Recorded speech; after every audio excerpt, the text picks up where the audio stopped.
All right, I'm going to be using pause in this video, so don't think you're losing your mind.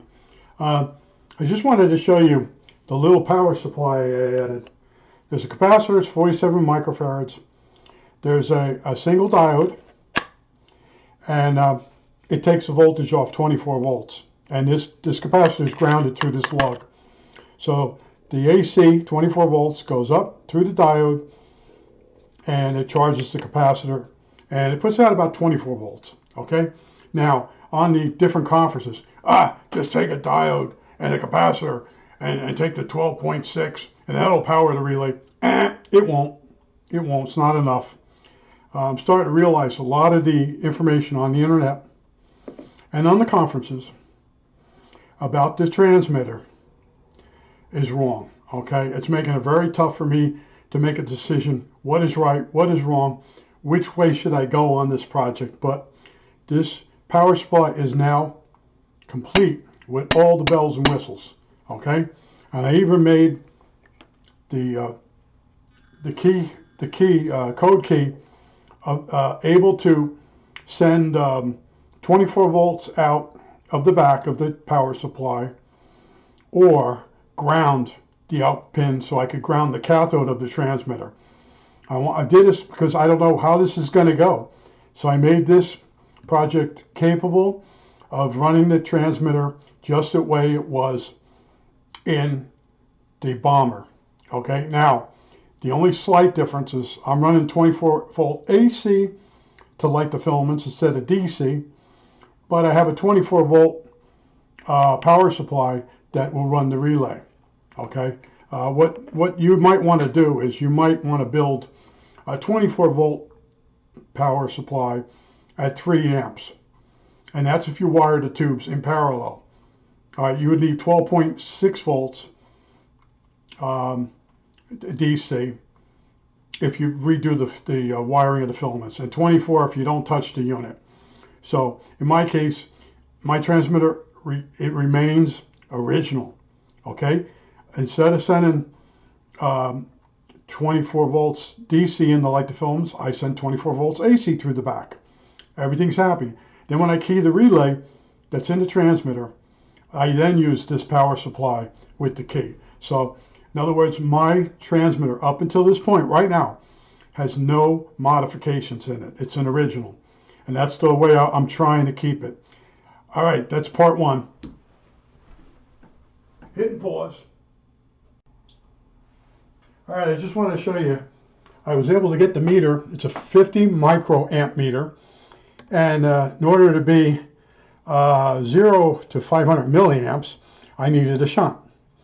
And I worked it all out. It came out to about 0.25 ohm resistor would work, and I found one. I go to put it in, and one of the leads just fell out of the resistor.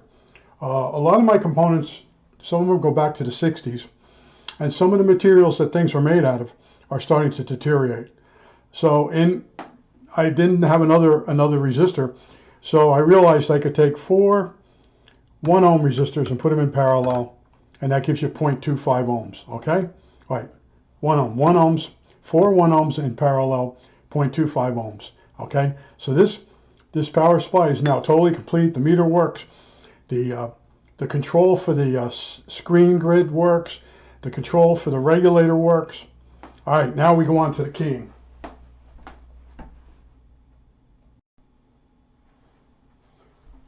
All right, let's see if I put all the juice on here.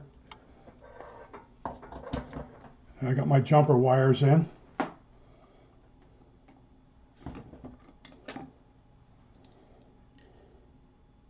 I did pause this, but then I forgot to do this. I've done this video a few times already. Okay, now here's my code key that I built before I bought it. I bought a J38, but this is my key that I use for experiments, not for my code trainer. Okay, now I want to show you something that I think you might find interesting. This is a relay. Notice it also moves. And what that does is it keeps the transmitter off the antenna until the transmitter is used. So it's possible a guy could be set up with 2 different transmitters. Transmit on one part of the message. He could transmit a reply message to the aircraft. Okay, that's why they disconnect the antenna. Okay, because you got to remember, all the transmitters in the aircraft are using the same antenna. All right, I'm going to shut the power off here. I'm going to flip this. You know, I've been doing a lot of pausing on this video.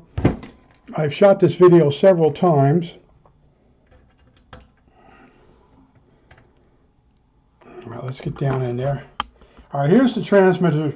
Here's the relay everybody else talks about. Remember, there's 2 relays on the transmitter. Oh, power on. Okay. So when you're reading about these transmitters, if someone doesn't mention the relay up on the antenna, be very suspicious. And they throw something out of the hip like, "Oh, just jam it on with a piece of paper." But that really doesn't help you. What that does is that turns on the oscillator voltage. It also turns on the screen voltage. So now how do you key the transmitter? Okay?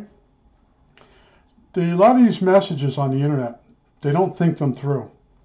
They shoot from the hip, and then you get guys that read messages, and then they parrot them.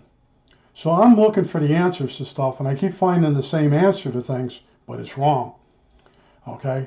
And that's just what I want to tell you. You've seen me, how many videos I've done on this thing. I refurbished the transmitter. I cleaned it without using solvents and stuff. I showed you using the eraser. I show you things how I fix things so they stay repaired.